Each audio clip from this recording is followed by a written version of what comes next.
What is up, Square Nation? Welcome back to the Four Corners podcast, and today we have a very special guest. You all know this guy. He's a legend. He's been around for a very, very long time. The game probably wouldn't be where it is today if it wasn't for him and a couple others. So I'd like to introduce everybody to Mr. Aaron Anthony Abraham himself. How are you doing? How's everything going? And what's been going on with you? So, hi everyone. How you doing? Everything's great. Celebrating 4th of July, with the family and everything like that during the summer with my daughter and the family. So all things good, and just enjoying the summer. That's great, man. I know you're a family man. I'm a family man too, and I know it's very important to spend, quality time with the family and with the kids and stuff like that. So we really do appreciate that here. And at No Counters, No Combo. So I get it. But all things aside, we're here to talk about some Dragon Ball. So let's just get right into it. The first thing I want to ask you is about the community discussion group that we have on Facebook. Now, if I'm not mistaken, correct me if I'm wrong, you were one of the original creators of this group. What is it, like 3 years ago now? About 2 years or so. Okay. Yeah, I think it was created in February or around there of 2017. Okay. And was it created just based off of the fact that you just wanted to have a localized hub for conversations about the game? Like, did you ever think it was going to get to where it is today? Not at all. So I used to play the old Dragon Ball game by Panini. Mm-hmm. So that game got discontinued for this one. So which a lot of people were upset that their game was pretty much canceled essentially. And now Super has kind of taken the forefront of it. So a lot of people in that group that I was a part of was upset, and obviously they didn't want anything to do with Bandai, which rightfully so. So with that being said, I needed a place where I can talk about Super, and I knew about Super before it was Super. I used to play it. It was called IC Dragon Ball Cardass. Mm-hmm. So that was, if you guys don't know about it, check it out. They do have some. Some video, some gameplay, but the thing is that everything's in Japanese. Right. But I used to do like YouTube videos and stuff like that for the old Dragon Ball game. So my YouTube channel name was Mr. Waffles. So I actually have like some videos. That's a great name, Mr. Waffles. The old, on the old Dragon Ball game before it was now known as Dragon Ball Super. So with Dragon Ball Cardass, basically, you had like a chip inside the card. And then you can actually scan the card, and whatever chip or whatever card that was scanned would actually use it in game. So I thought like the idea of the card game was really cool and everything like that. So when Bandai announced that they were making Dragon Ball Super, I basically just wanted a hub for people to just join and play, and basically create a community where, because it was a new game and because it had a lot of uphill battles, because this is probably like the I would say like the 6th or 7th like Dragon Ball game within like the last like 10 years, not to even like exaggerate. You had the old Score Z game about 10 years ago. Mm-hmm. You had the Re-Z, which was after that died. There was another Dragon Ball game that came out. You had the Bandai Dragon Ball game, which was like kind of like the Naruto clone. You had Pan-Z, and now you have this version. So like 5. Probably some others in there too, but this the 5th one within 10 years. So a lot of people were reluctant to play, which again I totally understand, because it was another Dragon Ball game. People thought it was going to die. So it had a lot of battles going for it. So I wanted to create a group that was basically new game. People want to learn how to play. It was just a centralized hub for people to play. That sounds good, man. I know just from, watching videos in the community and stuff like that, I know that Matt Coombs from 3XG was a big Pansy player as well. And if I'm not incorrect, I think Jordan Markle and Ryan Severin might have played that game as well. Are any other big names that we have in the game today that were playing with the Pansy game as well? I don't know if Ryan did, but I know Jordan definitely did. I did. Matt did. One of the other admins did as well. I think there's a few others. I'm trying to think anyone noticeable, but there was like a few of us that came from the Panini game, transferred over here. So Now, in comparison to the old Panini game, how do you rank? I mean, you sound like you've played a lot of the Dragon Ball card games, which is really cool. So, where do you rank, Dragon Ball Super in comparison to the other ones that you've played in the past? The other one was a really good game. The mechanics were super solid. It was definitely, one of the best card games I've ever played. Reason being, it was that its system, its whole engine was so different from any other card game I played. It wasn't based on a mana-based system like, you see a lot of the carbon copy card games out there right now. Right. Some new ones out, that just kind of follow the same formula of like mana and stuff like that. This one didn't have any of that. So their resource system was very unique. It was a lot of interaction back and forth because it was actually kind of like, I guess the best way to put the Panini game was more like the literal version of of Dragon Ball. So how in Dragon Ball, how you have energy attacks and physical attacks. In that game, that's what you had. So you had energy cards that you would play from your hand that cost energy or stages, and then you also had physical attacks. And on the contrary, you also had physical buffs, physical blocks, and energy blocks and stuff like that. Okay. So you also had Dragon Ball Victory, and you had allies, which were people that assisted you in the combat and stuff like that. So it was basically like a literal, like if you took two characters fighting, it was pretty much like that. Their resource too, they had anger. So like in the show, how you get angry, and when characters get angry, they power up to their next form. That's how, like in Super, how we awaken once we hit a certain threshold. And the old one, it would pretty much would get anger to level up to the next stage, and which was just like the show, how you get angry. So a lot of the similarities from the show translated well over to that game. So I miss that game a lot. Right now it's there because the game got discontinued, doing a fancy version and whatnot. Like a more virtual fan made sets and everything like that. Right. That's still going strong, which is great. And, I still have some good amount of friends that play that one as well, which they prefer because, again, it was just very unique and everything like that. Super has its own, uniqueness too in terms of flavor. In terms of how like Union Absorb works and stuff like that. You put in a card under it, so you got like Absorb in a card. So there's a lot of cool things. How Union Potara and Union Fusion are very thematic, like the show. So it's just different. It's just a resource system. Do like in the old one, just because it was like back and forth. There was a lot of counterplay and stuff like that, in the sense that you can always, you're changing, stuff with your opponent, constantly bluffing, based off like, if you ever played the game or you get to know it, you'll see what I'm talking about. But it's kind of hard to explain based on for someone who never played it. But there's just like a lot of bluffing, a lot of back and forth interaction, and the cards were very, very unique in terms of this, like that too. Yeah, I mean, I remember just one day randomly strolling through like a local Target and just seeing some of the packs available for purchase, and I was like, oh, hey, cool, Dragon Ball cards, let me pick these up. But it was literally like 3 months before Super came out, and I knew that nobody really played Panini anymore, so I was like, oh, I'll just buy these for nostalgia. Because I was trying to get back into card games because I love playing card games, and I did come from Yu-Gi-Oh, but I just didn't want to play Yu-Gi-Oh anymore. Like, I was so done with Yu-Gi-Oh. So Dragon Ball Super came out of nowhere and kind of like saved my life a little bit, because it's like you get the itch every once in a while, and it's just like I'm so glad that they developed a pretty good game, at least in my opinion. Yeah, like I said, Super is very good in its own right too, in terms of design. I think mechanically too. I think it's a lot easier for a new player to play Super than the Panini one, because Panini one is pretty complex, so it's really hard for a new player to kind of just jump right into it. A lot of people who have been playing the Panini one, some of them did play from back in the day, so they had the familiarity and stuff like that. A lot of people also play for nostalgia reasons as well. It's Super, it's easy to get into and everything like that. I think there's a lot of room for Super in terms of design wise that we still haven't seen yet, or they haven't touched upon, especially like the combo area is like super, super important. How much you combo with, how much you defend with. Right. So it's all a numbers game, and hitting certain numbers. When you play against Janemba, for example, if they have one energy open, you try to go to 20k as opposed to 15, because they can just use those pseudo combos and just go to 20 and block the attack. Right. Which basically like wastes your turn. So you always want to try and so numbers are very important.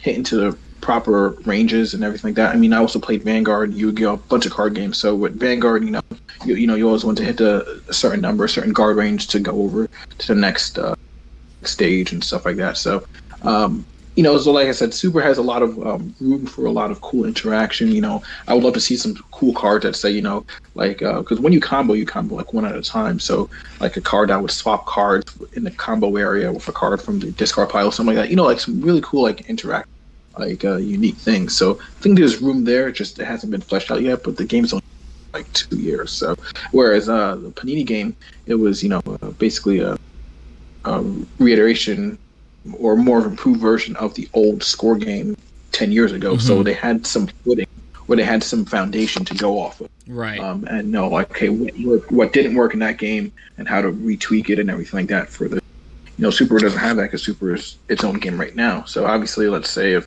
there's ever another iteration of Super, there'll probably be some really cool changes that would probably make the game better from the start. But, so Panini does have that. The Panini game did have that, like that 10-year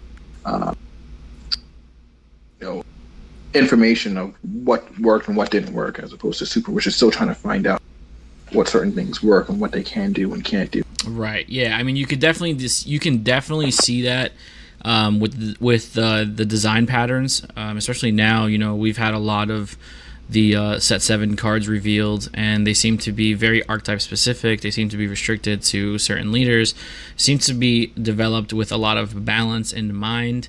But getting into that, I feel like something has to change if set 7 is going to take off in the proper direction. Now, there's been a lot of rumble in the community about an upcoming ban list at the end of this month. So I wanted to ask your opinion on what you think should get banned and what you think will get banned. Yeah, I'm not sure what will get banned, but I mean, what should get banned is definitely like minus Achilles Zone, right? So when the card first came out, I didn't care for it, just because I know, we only had 2 counterplay cards at the time, and I think Bandai at the time said they didn't want to introduce any more counterplay because they feared that it would make the game go slower and whatnot. So I'm like, okay, this card only really affects 2 cards, but now, we're in set 7. Obviously we're having more counterplay, and that card is basically it's like a cold wave for right. That's a great analogy, cold wave. So if anyone who doesn't know about Yu-Gi-Oh, cold wave was basically a card that says both players can't play or set any spells or traps on your turn and on your opponent's turn and whatnot. So basically we'll shut down the entire turn of any interaction in terms of responding, unless you have a trap already set. Right. So it's basically like that. You just kind of cold wave, and in this case, minus kill OTK like that. So that card, and the fact that it only costs 0. Like if it had like a really heavy cost, then I can kind of see it. But it's free, just like cold wave. Cold wave you just play from your hand, and minus kill zone, its cost is absurd. You just send 3 cards from your drop area to the warp, and you draw a card. So it's a cantrip, and it costs 0. Yeah, so it is a little over 2. It's just way too. It's just way too many upside for nothing, Especially sending the cards to the warp isn't really a cost. So, so I don't mind a card like that if it had the proper cost. If it was like a 3 cost card or something like that, or something like very hefty where it's like, okay, I'm gonna shut down the counterplay, that really fine too. So I think that card should go. I think Shigesh, even though we have the counter to Corona, with Corona, again, it just kind of polarizes how deck building is. You either, especially like in a best of 1 kind of format, especially if you're playing locally, right? It's not really that fun to know, like, okay, I always have to like main board my Corona or something like that. It really like limits what you build for your main deck and side deck. And it's just annoying to just kind of have those 2 cards and on opposite polar ends, kind of polarizing the format. It's like, okay, like everyone's playing Kanoa, okay, so we can't play Shigesh. Okay, like now everyone's not playing Shigesh. So that we're gonna play it, or it's just kind of like this whole like dance song and dance that just kind of gets really. Then you have, Shigesh will be popular, so everyone will side in Konoha, and then all of a sudden die out because everyone is siding Konoha. So then less people playing Shigesh, so people are gonna drop Konoha because no one's really playing Shigesh, which then people will start playing Shigesh again because no one's playing Konoha. So it's just like this whole cycle that just kind of keeps going on, and I think that card should definitely go, especially future card design. Right. You don't want to worry about every single 3 drop. You have to worry about for the rest of the game, and not even just 3 cost Saiyans, but even cards that reduce its cost to 3 or lower, right. You have to worry about too. So, for example, like Kale and Kaba, Kale's actually a 4-drop, but Kaba can reduce it, so now it's 3. So now you have to worry about not only just regular 3 energy cost Saiyans, but any Saiyans that could potentially lower its energy cost even lower, that can just be cheated out for free. Yeah. So 100%. And it just wipes out. Yeah, I think that card should definitely go. Path to Greatness as well. But I'm kind of reluctant on that as well. It kind of depends on what kind of list we get. Mm-hmm. We have a lot of cards now that have access to different counterplays. Like basically every color is getting a preemptive strike, essentially. Right. So so it all depends on the list. Let's say if Shigesh gets banned and minus Killy Zone gets banned and stuff like that. We'll see now the counterplays will actually be playable, and not to mention that players will now have to hard cast Path to Greatness, which it can be responded to with like either Denial of Hope, which is the red version of Preemptive Strike, or Preemptive Strike itself, or whatever, or the blue one and stuff like that. So right. It does buy the player some. So it depends on the list, but I would kind of like to see that go just because it obviously cheats out Height of Mastery a lot earlier and faster than intended. When Height of Mastery was first came out, I think you had to wait until like turn 5 or something like that. Yeah, it was turn 5. You'd swap up from 5 to 8. Exactly. So you have more energy to defend yourself with, so it didn't feel as bad. But obviously 4 is just way too. And plus the restand with the Broly. Another card I would like to see go is definitely Bad Ring Laser. That's a popular topic of discussion right now. Yeah, it's the only counter that actually negates the counter, right? And for a little cost, it's only yellow. Now, even if every color had like a version like that, then it becomes who draws a counter first. You know what I mean? So it's just like, I do my big attack, okay, counter. Do you have a response? No. Yes. So it's just way too. I don't mind counters as a counter window, like how we had the new Vegeta making an entrance, but that doesn't negate the part. Correct. Yes, I think I completely agree with you. I think what makes Bad Ring Laser so strong is that it completely negates the counter. So like it is kind of one of those things where it can guarantee, like we basically played a whole format where Mira, Creator Absorb, Furthering Destruction, Champa, and Bad Ring, and a yellow card in your hand was essentially game. Like there was no way around it. That's just how it was. And I think that what makes Bad Ring so strong is the fact that it literally stops your only line of defense. Now you can make the argument that people have to play around Bad Ring, or you have to Bad Ring the Bad Ring and do all this other stuff. But then you're getting away essentially from the game itself, and you're just playing a game within a game. I don't think Bad Ring needs to go. I think maybe it could get limited to maybe 1 copy, and that would be okay, because it's still one of those cards that could save you, or that could guarantee you a win depending on how you use it. But I mean, I was talking about it yesterday with one of my buddies, Evan, at one of our local shops, and he was making a lot of sense. Especially now that they're pushing so many new counterplays for all of the colors, essentially. Just to have a 1-card answer to it for 1 energy is pretty huge. So yeah, it makes sense for that card to go. I mean, it's been around since set 1, so there's no love lost there. Yeah. I mean, the card itself, the cost of discarding like a yellow is really nothing, especially if it's going to win you the game. I mean, it's basically like Bad Ring Laser is basically like Solid Judgment, right? Yes. So, your opponents, I would gladly pay half my life points to win the game, because who cares? All you need is like 1 life point to win the game. Right. So I don't care if I have to discard a card if it means I'm winning. Go to game 2 or whatever. So especially now that it limits design of more counterplay cards, because it's the fact that it's so cheap to negate a counter card, and it's not just a negate, but it's also counterplay cards.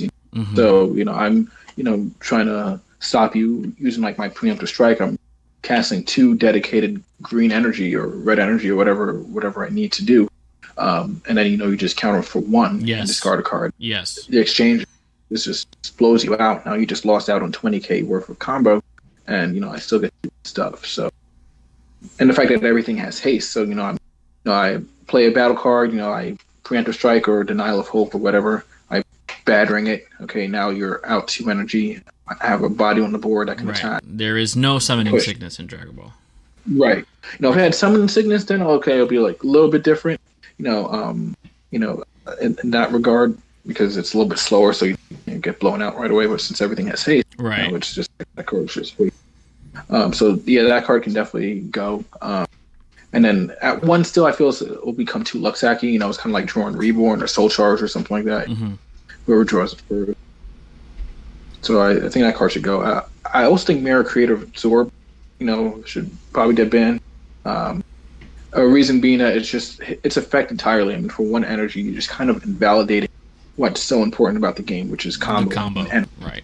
It's just like, resource management. You try to make sure that you're playing your resources properly. You're not trying to overextend or overtap if you don't need to. Just being very conservative. And then that card just doesn't punishes the player for trying to do that. It just kind of breaks the game, what the game's intended to do, which is combo. And again, especially for 1 energy. If it was like 4 or something like that, it would be a different story. But it's for 1 energy, just to say like you're just taking it down. So it creates some like more brain dead kind of plays, where it's not about skill at that. It's about, okay, the fact that I have a big, guy and you can't do anything about it.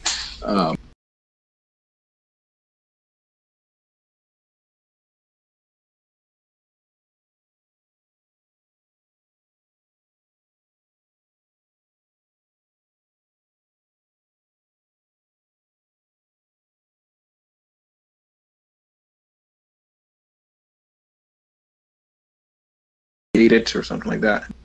I'll just deal with it on the next turn or whatnot. Yeah, I mean, the whole thing about Mira, though, the whole thing about Mira is, I agree with you 100%. You're taking the biggest interactive phase in the game completely away from the players, because the combo step is probably the most interaction that we have, and it's the most strategic phase of the game. But, if you take Mira away, it kind of hurts the new Toa deck a little bit, because they don't have that, the way Mira was intended to be played with the whole Union Absorption. It kind of takes that away from that archetype. I guess they can do it, but I guess because the new anniversary box Mira is sort of similar, because it does have double strike, and you can give it crit with the leader, and it's an actual, it actually stays on the board. So I guess you can make the argument that that's the replacement for Creator Absorb. But Creator Absorb does have some very cute interactions with the Toa and the Union Absorb. Warping 3 cards, and having infinite attack power. So I maybe not so much banning that card, but maybe if they errated it or made it specific to just Toa or like an Android leader or like a black. I don't know. I don't like erotic cards too much, because then it gets confusing for newer players. But I think the ban I could just make like another 7-drop mirror. Like I think a lot of cards too don't really have other targets to go to. So right now we only have 1 7-drop mirror. Like they should, not just make another one for the sake of like either to get mirror out. But I think also helps with deck building. So for example, like the Broly BR stuff, there's a couple of different targets that the 1-drop Broly BR can go into. You have the 4-drop that can go into the 6, that can go into the 8, or you have the 4-drop that from the multicolored pack, which can go into the 5, and stuff like that. And there's the other 4-drop, I believe. The starter deck ones. Yeah, so like something like that, where now you have different multiple targets for 1 card, which creates, different deck building strategies. So like, do I want to go with this Broly line, or do I want to go with that Broly line, or, whatever the case may be. So I think that's what I think there's actually 4 different, I'm thinking about it. You have 1 from the starter deck, 1 from the booster pack, 1 from the expansion set with the multicolored cards, and I think the new promo one. There's a bunch, because does it specify? Does it have to be a green Broly? Yeah, it has to be a green one. I was thinking about the yellow one myself, Yeah. but it has to be a green Yeah, it has to be a PBR. green one. So you have like then, 4 different targets, yeah. for that one card. So I think like, the more targets that are available, like the more deck building strategies you have. A lot of times with the game, a lot of their evolved targets are very specific for this one specific cost. So like if there was a card that says evolve over Sun Goku GT costs 5. There's very few targets for that. So I think if we had more targets for certain evolved things, then we can kind of phase out anything that's really too good. Yeah, that But, makes, like, that it makes says, plenty of sense. Yeah, where it stands right now, I'm fine with it as long as Bad Ring gets banned, because then I can just negate it or whatever. Especially the new negates that can activate from the drop area. Yeah, those are huge.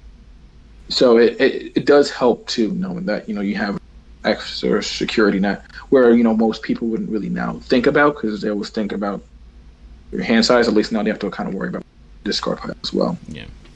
And I think that's pretty much it. And the other card I'll probably say that can probably go was World Peace.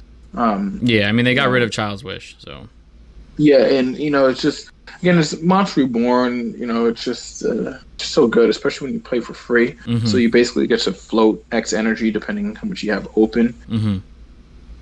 One of those cards where I don't mind reanimation effects. It's just you have to be so careful on how you balance them. Like if you after you use the World Peace or something like that, if you removed it from game after use or something like that, so you can't just recur it with Dragon Raid like that. Right. I think something kind of off.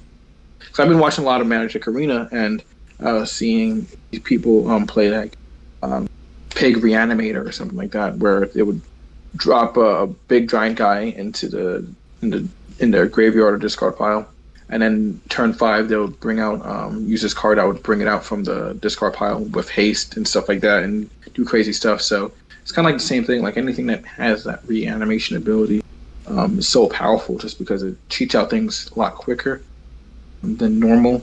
Well, yeah, you're essentially playing a card for free in a resource-based game. So anything that's gonna allow you to play something for less or no energy is going to be huge. I mean, like when Haru is the same thing. Haru comes down for 3 and untaps 4 energy. So you're essentially playing it for free, and then you get to extend your play. But Haru is obviously niche for green and yellow leaders. But yeah, I mean, they got rid of Child's Wish. World Peace is just Child's Wish 1 turn later, so it makes sense for them to, maybe get rid of that.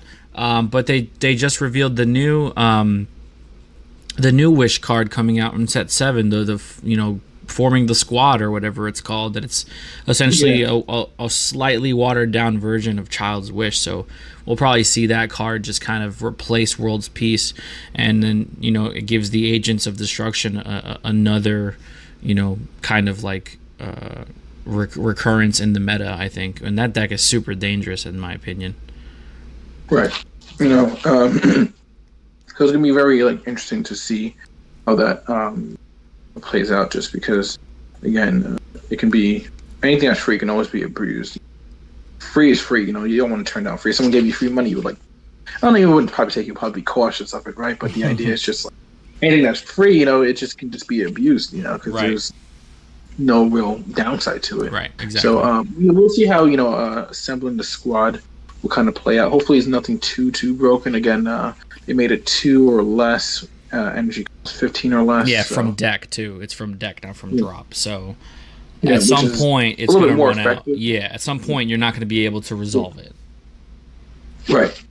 So as opposed to stuff in your drop area, where especially in this game right now we have very limited cards that can really manipulate the drop area. Correct. So if the card's in the drop area, chances are it's just going to stay there. So it could constantly be used over and over again, like Child's Wish. Correct. Stuff in the deck is different. So like you said, there's only a limited amount of things you can really do.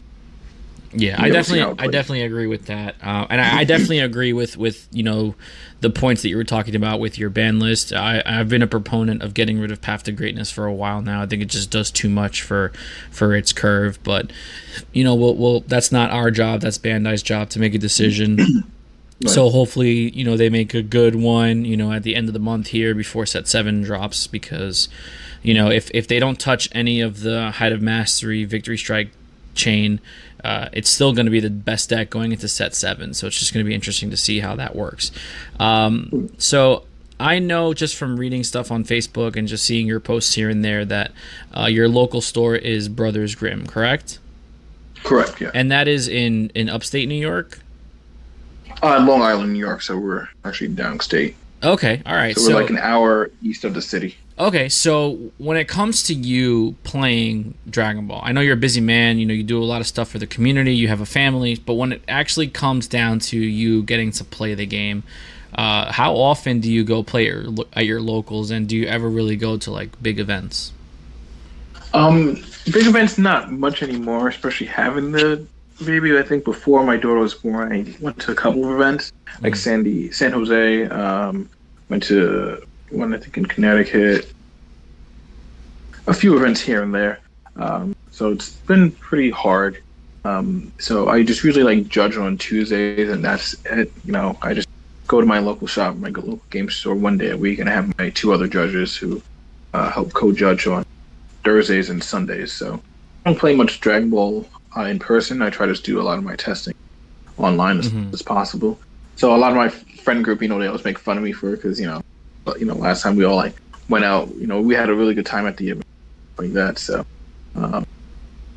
obviously things change now that the baby's born and stuff like that. So it's hard for me to go to events.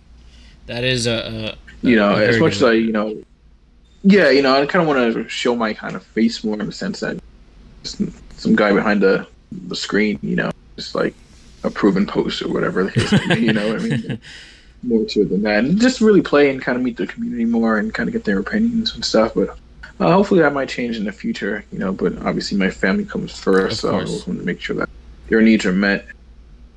Yeah, that's important, man. Like I completely get where you're coming from. I mean, I have 3 kids myself, so I'm right there with you. I get it. I would never sacrifice time with my family to go play Dragon Ball. I was able to attend the Atlantic City event. Me and my wife actually went together as like a little mini vacation, and then we spent more time with the kids after. But I think I'm okay with going to one big event a year. I'm okay with playing at locals twice a week. Like I'm okay with all that. Like I'm fine with it. My situation's obviously a lot different from others. Not a lot of people have 3 kids.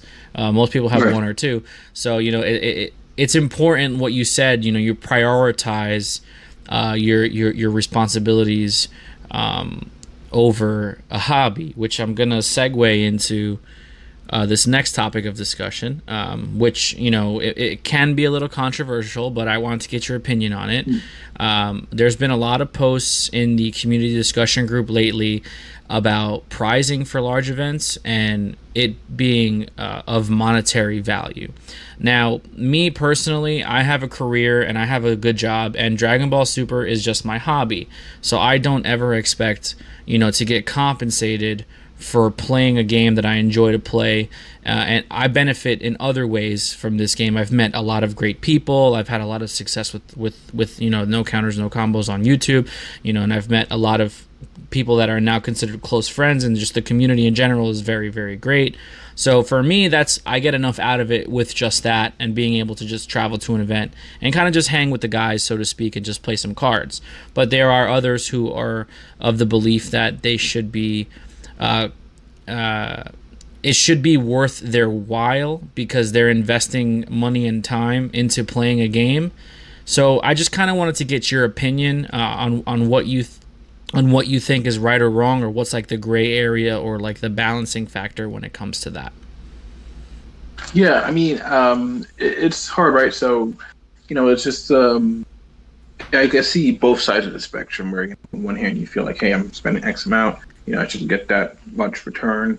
Those are on the opposite end, hey, playing for fun or whatever, meet new people, that's what I can get out of it. My stance is that, I do think the pricing can be improved, especially where we're playing a game that has a big giant IP. There's so much potential where even though we can't get cash for pricing because of whatever Japanese law, there's so many different ways to really make cards valuable. just kind of skyrocket on that secondary market. Right. Especially with travel vouchers. Like I said, alternate art secret rares. Like if there was like an alternate art victory strike, like 5 in the world or something like that, that would go for like dumb money. You know what I mean? Right. So, like again, it's not anything that Bandai has to change drastically. It's just, I guess, for them to figure out, or maybe they don't know because again, which a lot of people don't really understand too. In Japan, smaller country, their locals are like probably like 8 people or 12 people or something like that. Very small scale. Everything's just like a smaller scale just because the size of the country. So, which results in, think about a lot of card games that are out there. There's so many different card games in Japan like that where it's more like a toy, not so much they don't go as hard as we do here in America. Yeah. I mean? So a lot of things are taken as seriously over there in terms of like, oh man, this is like a serious game, or it's just like, hey, we're having fun. So sometimes the cards might not be as balanced because it's like, hey, we just have fun. Let's like, I'll win turn 2. We could go get some sushi and go home or something like that. It's just not taken as seriously over there as it is here. So philosophy, demographic, a lot of things are just totally different. So now coming to America, I think they just have to shift their gears and a country, players are willing to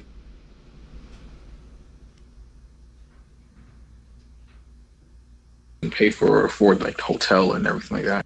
So I can understand the need to at least get something to feel like, hey, to at least break even on a trip like that. Now, it doesn't always have to be the case, just because I think people should definitely just try and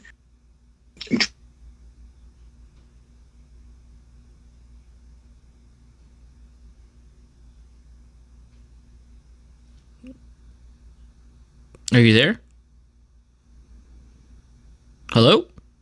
Uh-oh.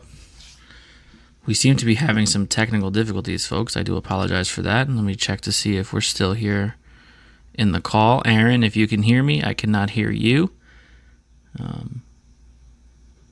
Hopefully he gets back with us shortly, so we can continue to expand on his point. Now, listen, I'm not here trying to start a witch hunt, or I'm not here trying to point fingers or anything like that. Everybody has an opinion. Everybody is entitled to express their opinion, and there are a lot of very passionate people in the community.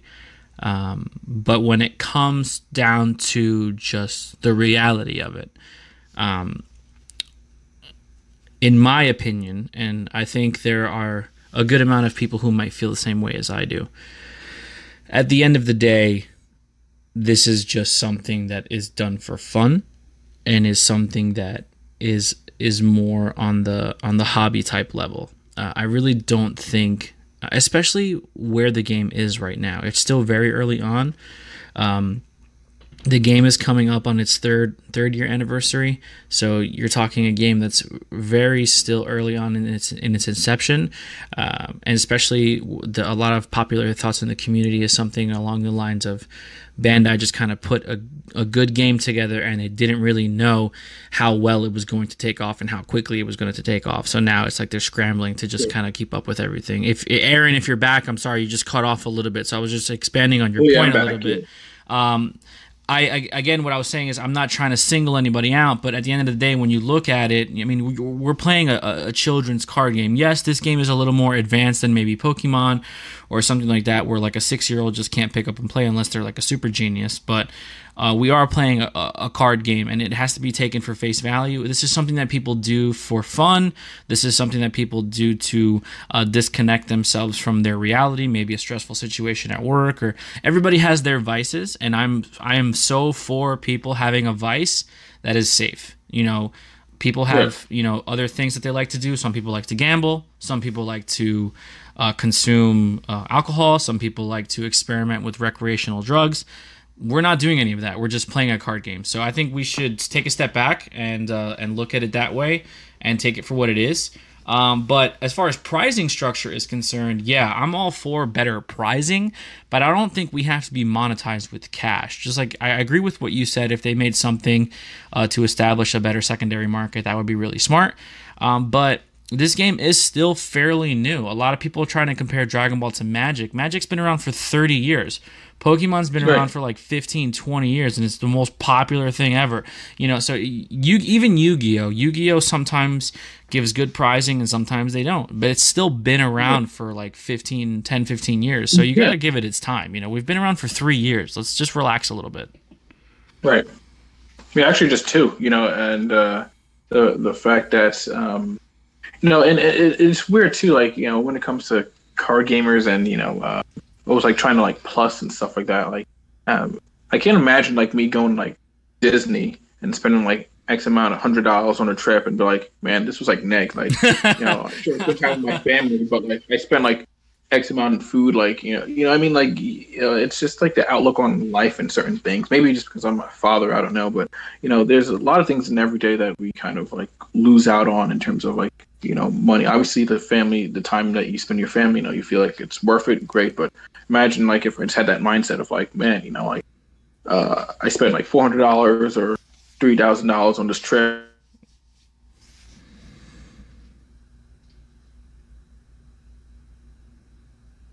I think I lost you again, bud. I think I lost you again. I don't know if it's my end or your end, but I think I lost you again. Again, to expand on what Aaron was saying, yes.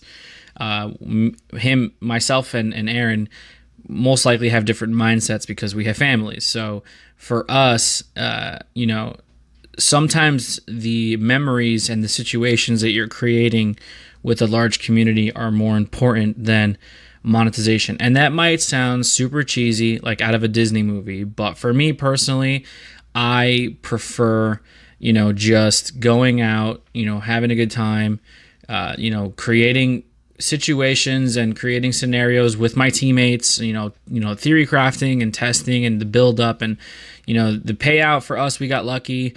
Shout out to Graham Maxwell, who we'll have on next week on the podcast. One of our teammates was actually able to take second at the Atlantic City Invitational. So for us, it was, plus, if that's the word that everybody's trying to use, because we got to experience one of our good friends do very well at a game that he enjoys to play. So that's my mindset to it, and I'm pretty sure Aaron feels the same way. Hopefully we can get him back shortly. But again, for those of you who are listening, for those of you who have concerns about pricing, it's gonna get better. Like let's not panic. Let's not hit the panic button. Everything is gonna get better. Things have progressed for the most part in this game positively. There were some hiccups and some bumps in the road that we hit along the way, specifically Mecha Frieza, Storm, stuff like that, but they were addressed and they were handled, and now we're moving towards a much healthier meta and a much healthier game. And hopefully we can get Aaron back here in just a few short seconds, because I'd like to start talking about set 7, the upcoming set that we're getting in August, the Assault of the Saiyans, just to kind of see what his opinions are on the set. So for the most part, I think it's safe to say that most of the cards, or all of the cards, have been revealed through the official Dragon Ball Super website, as far as every color combination that we're getting in set 7. I believe today's Wednesday when we're recording this, they revealed the black colored cards, which to my surprise is a lot of support for the overall mechanic.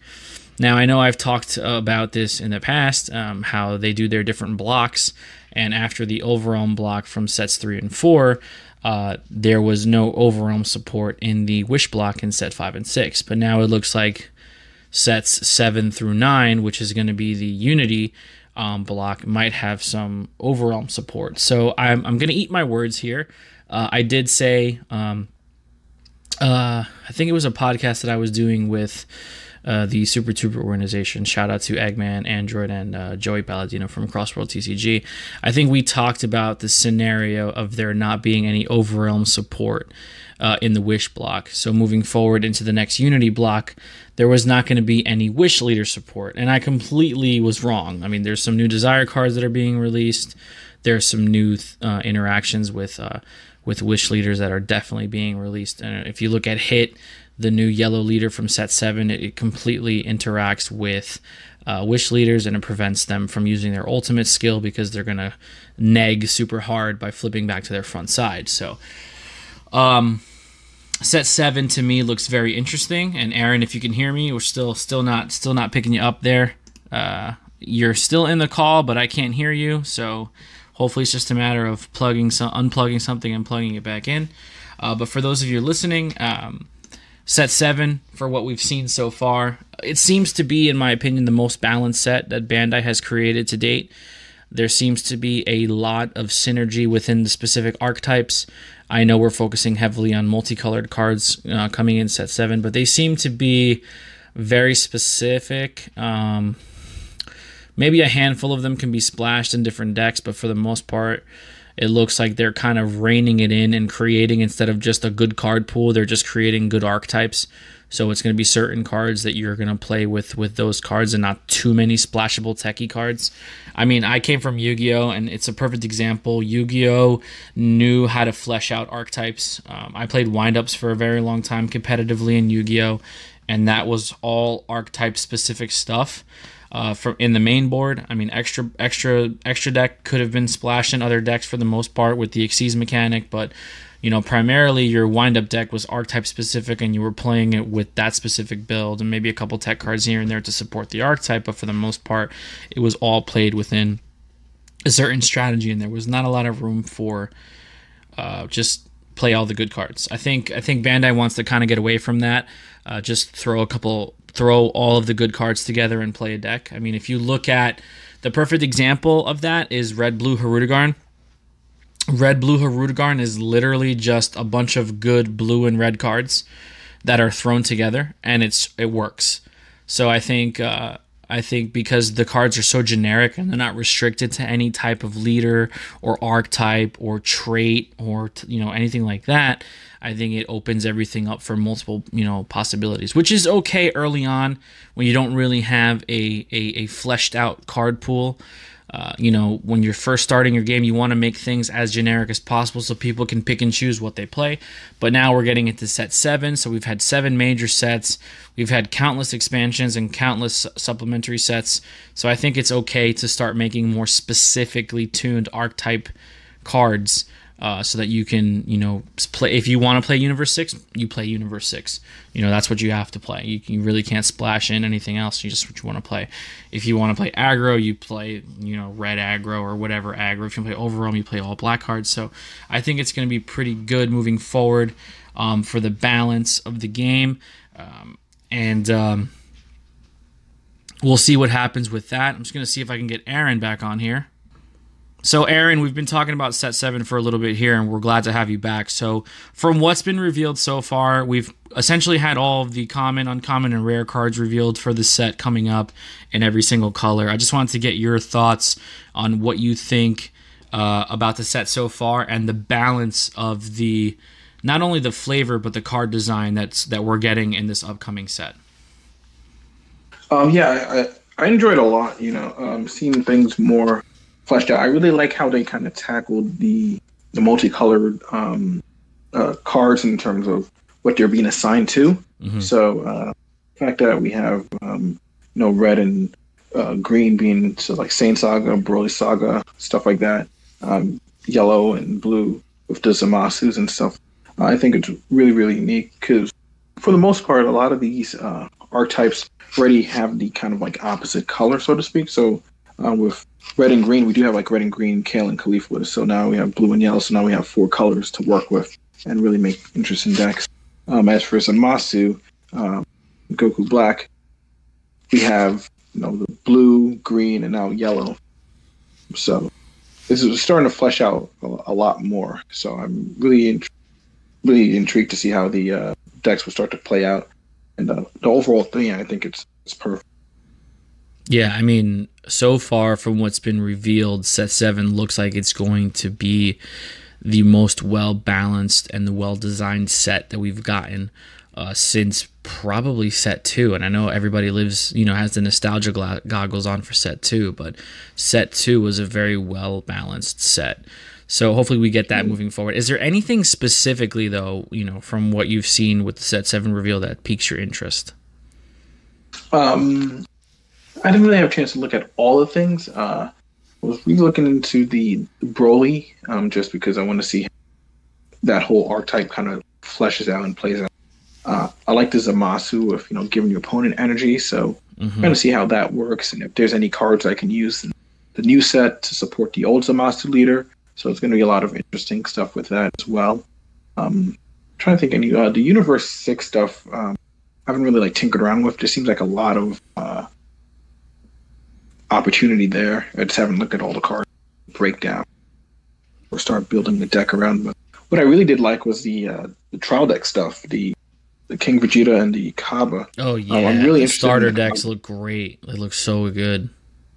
Yeah, I'm really interested in the Kaba leader. He looks a lot of fun to play, especially the artwork on it. It looks amazing, especially with him and Vegeta in the back. Yeah. So I really want to tinker around with the Kappa and see what comes out from there.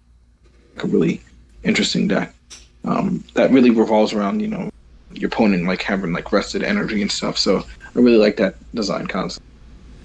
It's cool. Yeah, it's going to be super interesting. I like how they finally, people have been clamoring about it for such a long time, how they're finally going back and doing the Saiyan saga, because people have been asking for Raditz and good Nappa stuff for a while. I mean, we think we only have 2 other Nappa cards in the game right now, and one of them is Nappa with hair, so that's pre-Saiyan saga.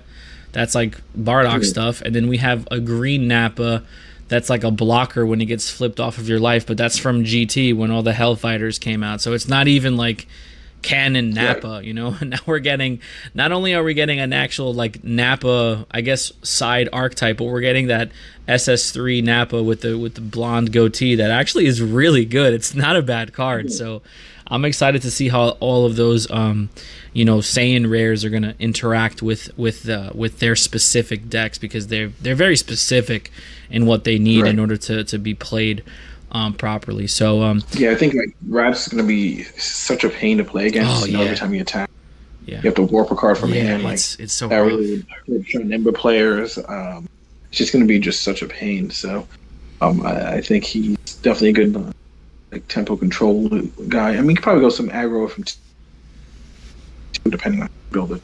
But it's really just kind of nuke a card out of their hand every swing. Yeah, I mean, there's a lot of room. There's a lot of room right now in the game where every color can kind of have a specific or a non-specific strategy. I mean, in the beginning of the game, even set 3, up until then, the colors did specific things. Blue was defensive and untapping, and the ramp color. Red was the aggressive color. Green was the hand control and board destruction color, and yellow was just had all the good negates and all the good counterplays and stuff. But now I think they opened up the card pool and they allowed other things to be kind of just spilled over into different colors. And in the beginning I kind of didn't want it. I didn't want yellow to be aggressive as well as defensive, because I was well, that's kind of losing its identity. But I'm okay with where it went, because it does open up a lot of different possibilities when it comes to deck building and designing future cards. So I think you can easily splash in. I think the days of monocolored decks might be slowly approaching to where that's not going to be the norm anymore, unless you're playing a mono black strategy, because that seems to be very heavily pushed now. I think the game lends itself to very easily manipulating dual color, and if you're a very skilled player, you can even try the tricolor strategies. But it's nice to see the growth and development and evolution of the game into something that's complete. Because if you look at set 7 and you look at set 1, you can make the argument that they're essentially 2 different games, because of all of the advancements that we've gotten to this point. So I'm really looking forward to set 7. I think it's going to be very refreshing for the community. We've kind of been in this kind of weird state where it's half of the community enjoys Victory Strike and the other half really doesn't. So I think if something gets addressed there, you can open everything back up. Kind of like what happened with when Storm first kind of got hit. There was that, it was I think it might have been a celebration event in Orlando. There was so much diversity in the meta, and it was really refreshing to see 7 or 8 different leaders in top 16. Like, it was nice. So I really appreciate the game moving in that direction. Now, I just kind of want to get your speculation here a little bit. We did get the information that there's going to be 2 secret rares in set 7, and I'm assuming they're going to be multicolored. So I'm assuming we're going to get 1 secret rare that's yellow-blue and 1 secret rare that's red-green. Now, from what's been revealed as far as the era of Dragon Ball that surrounds with those colors, what do you think might be the secret rares? Like, which characters do you think they might be coming out in set 7? Well, it will probably have to be someone related to the color theme. So if it's like yellow, blue, it would obviously be related to either Zamasu, Vegito, or Kale, like the Universe 6.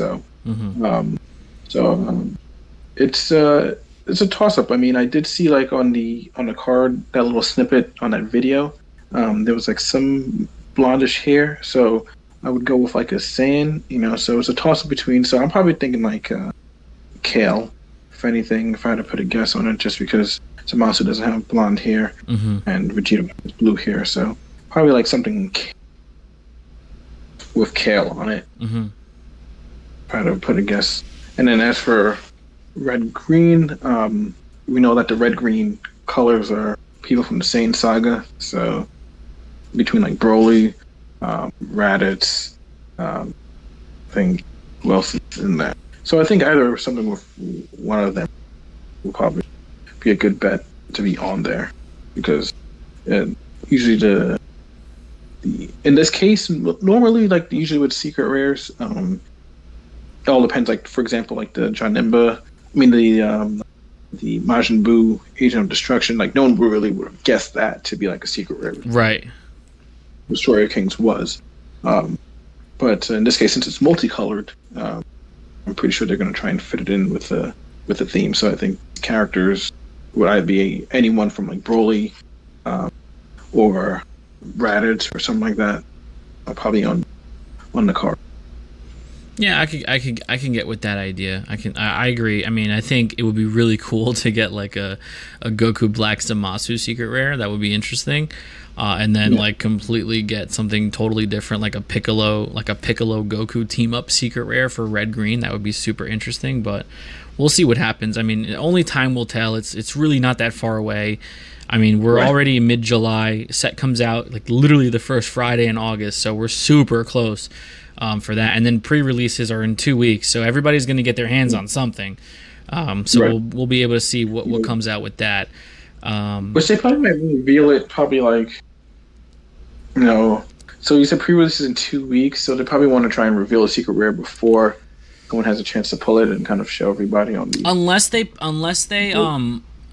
I agree with that, unless they tampered the product. So the pack. Unless they specifically did not include secret rares in the pre-release kits, they can literally reveal the secret rare the day before the set drops, which I think was not the case with Destroyer Kings. I think the pre-release for Destroyer Kings did in fact have secret rares available, because I remember seeing people pull Majin Buus and Brolys with that pre-release. So maybe they're gonna either continue that theme or take a page out of the old hype book and just not reveal the secret rares at all just yet. So I definitely see that being a possibility as well. So we've been talking for almost an hour now, and we usually try to wrap it up around here. First of all, I want to thank you for taking your time. I know you're a busy man and you have your family and everything like that, but it was nice to finally meet you and have a discussion with you.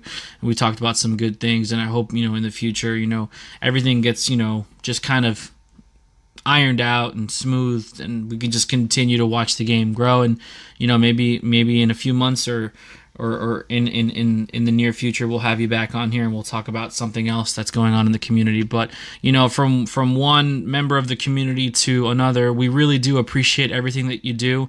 Moderating the Facebook group and being a very positive influence in the community. I'm sure people appreciate you that will people that see you on a regular basis, I'm sure, tell you this all the time, but for those that you might not see all the time, even though you don't get to big events and stuff like that, we really do appreciate the hard work that you do for us behind the scenes. It's nice to have somebody like you in our corner, because you know what you're talking about, and you obviously are not going to want to lead anybody down the wrong path. So I thank you for that.